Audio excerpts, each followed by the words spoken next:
আল্লাহ, ওগো আল্লাহ, আমি ছাড়া যেন আর কেউ জাহান্নামে না যায়। হজরত মুসা আলাইসাল্লামের জমানায় এক বড় আবেদ ছিল। সে আল্লাহর খুব ইবাদত করত। নামাজ রোজা সব কিছুতেই তার বেশ খ্যাতি ছিল। প্রায় সকলেই তাকে চিনত।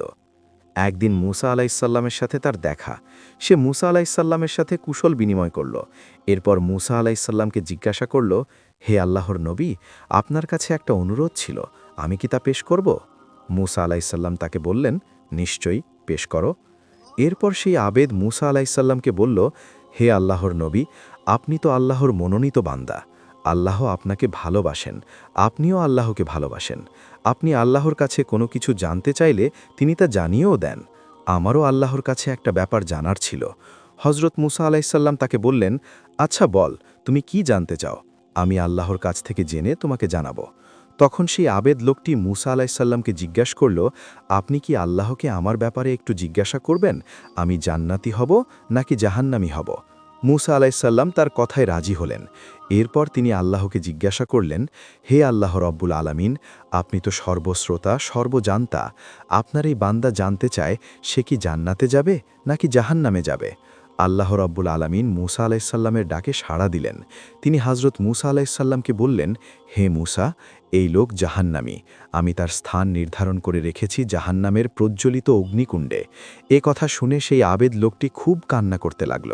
তার কান্না এত তীব্র হল যে আশপাশের বাতাস ভারী হয়ে উঠল।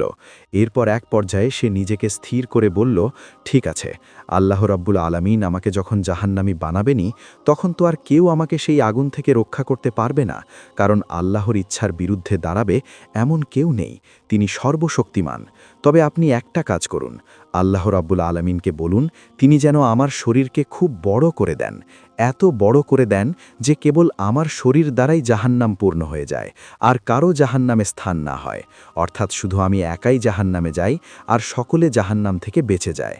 মুসা আলাইসাল্লাম তার এই কথা শুনে খুব অবাক হলেন।